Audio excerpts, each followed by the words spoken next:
तो राधे राधे एवरीवन। और आज से है महाशिवरात्रि। तो आज के दिन हम महाशिवरात्रि के दिन हम व्रत कथा सुनेंगे। तो अच्छे से सुनना और संपूर्ण व्रत कथा सुनते हैं और आशीर्वाद लेते हैं। तो स्टार्ट करते हैं। शास्त्रों में महाशिवरात्रि का विशेष महत्व है। इस दिन भगवान शिव और पार्वती का विवाह हुआ था। भाई इस दिन 4 पैर की पूजा करने का विधान होता है। मान्यता है जो व्यक्ति इस दिन व्रत रखकर भगवान शिव की पूजा अर्चना करता है उसी सभी मनोकामनाएं पूरी होती हैं। भाई शिव पुराण के अनुसार महाशिवरात्रि का व्रत करने के साथ मंत्र चालीसा के साथ इस व्रत को अवश्य पढ़ना या फिर सुनना चाहिए, जिसके बिना व्रत अधूरा है। आइए सुनते हैं महाशिवरात्रि की संपूर्ण व्रत कथा। तो चलिए अभी हम शुरुआत करते हैं महाशिवरात्रि की व्रत कथा। शिव पुराण के अनुसार एक गांव में एक शिकारी रहता था। वह पशुओं को मारकर अपना परिवार चलाता था, लेकिन फिर भी धन की कमी के कारण उसे एक साहूकार के कर्ज लेना पड़ा। लेकिन उस कर्ज समय पर नहीं चुका सका, जिसके कारण गुस्से में आकर साहूकार ने शिकार को पकड़वाकर शिव मंदिर में बंदी बना लिया। जिस दिन उसने ऐसा किया वह दिन शिवरात्रि का था। मतलब कि एक साहूकार था जो शिकारियों का वध करता था और जिस दिन उसने शिकार किया था उस दिन था महाशिवरात्रि का दिन। साहूकार के घर पर शिवरात्रि की पूजा हो रही थी। शिकारी धन्यमग्न होकर शिव की धार्मिक बातें सुनता रहा। चतुर्दशी तिथि पर उसी शिवरात्रि की कथा भी सुनी। शाम होते ही साहूकार ने शिकारी को बुलाया और ऋण चुकाने के बारे में बात की। शिकारी ने अगले दिन पूरा ऋण लौटाने का वचन देकर खुद को उसके बंधन से जोड़ लिया।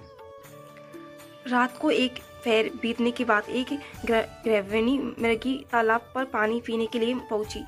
शिकारी ने धनुष पर तीर चढ़ाकर जैसे ही प्रत्यंचा खींची, मुर्गी बोली, मैं गर्व से हूँ, शीघ्र ही मुझे प्रसव होगा। तुम एक साथ 2 जीवों की हत्या करोगे जो ठीक नहीं है। उसने शिकारी से कहा कि मैं अपने बच्चों को जन्म देकर जल्द ही तुम्हारे सामने प्रस्तुत हो जाऊंगी, तब तुम मेरे प्राण लेना। ऐसा सुनते ही शिकारी ने प्रत्यंता ढीली कर ली और मृगी झाड़ियों में लुप्त हो गई। प्रत्यंता चढ़ाने तथा ढीली करने के वक्त संयोग से कुछ और बिल्व पत्र अन्यास ही टूटकर शिवलिंग पर गिर गए। इस प्रकार उसने अनजाने में ही प्रीतम पैर का पूजन भी संपन्न हो गया।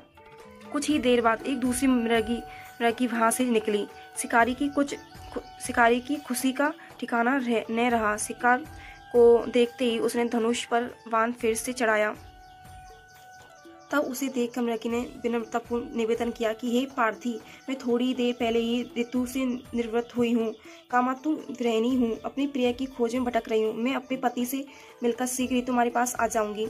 शिकारी ने उस मृगी को भी जाने दिया और बाहर शिकार को खोजकर चिंता में पड़ गया। रात्रि का आखिर फेर भी बीत रहा था। इस बार भी उसके धनुष में लगकर कुछ बेलपत्र फिर से शिवलिंग पर आ गिरे तथा दूसरे फेर की पूजा भी संपन्न हो गई।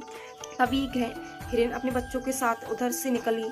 शिकारी ने फिर से धनुष पर तीर चढ़ाया और जैसे ही वह तीर छोड़ने ही वाला था कि गृहिणी बोली, हे शिकारी, मैं इन बच्चों को इनके पिता के हवाले करके लौट आऊंगी, इस समय मुझे मत मारो।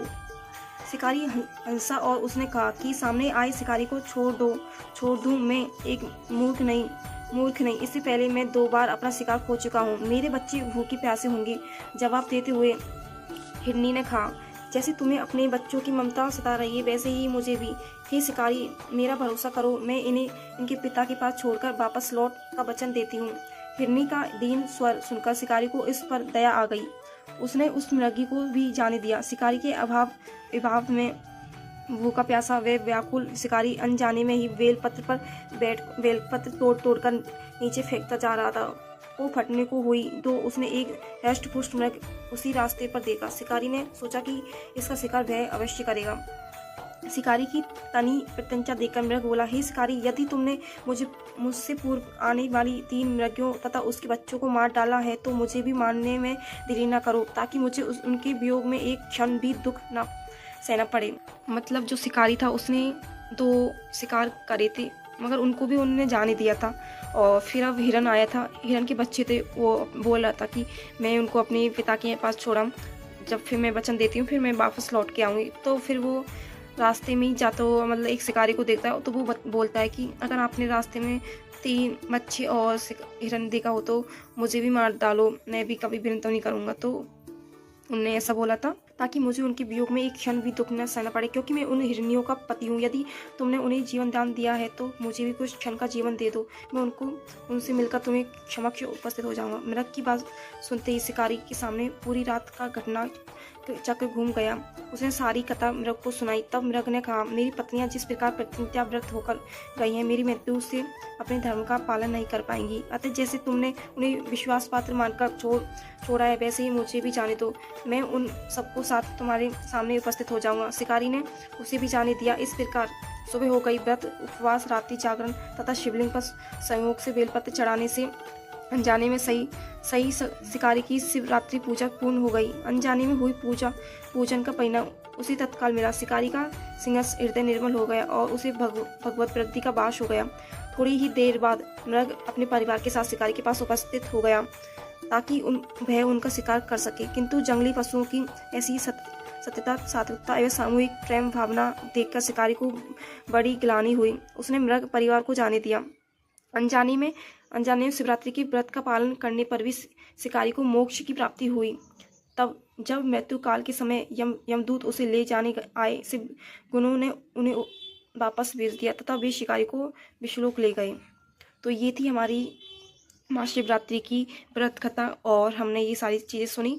तो उसमें एक शिकारी का वर्णन किया गया है जो शिकार करता था, मगर वो एक बेलपत्र के पेड़ पर छिड़का, वो पत्ते तोड़ता गया और वो शिवलिंग पर गिर रहे थे और रात्रि भी हो चुकी थी, रात्रि जागरण भी कर लिया था और सुबह उसने देखा तो मतलब पूजा संपन्न हो चुकी थी और उसने जो भी पाप किए तो उनको उससे मुक्ति मिल गई और जो यमदूत आ रहा था तो उसने भी माफ़ कर दिया और उसको भी समझ में आ गया कि मतलब शिकार नहीं करना चाहिए और बहुत दया भाव से उनको भी जाने दिया। तो ये थी व्रत कथा और आपने अच्छे से सुनी होगी और आप भी उसको अपने घर पर मंदिर में सुनना और महाशिवरात्रि का आशीर्वाद लेना। तो चलो अभी हम महाशिवरात्रि की व्रत कथा संपन्न हो चुकी है तो अभी चलते हैं।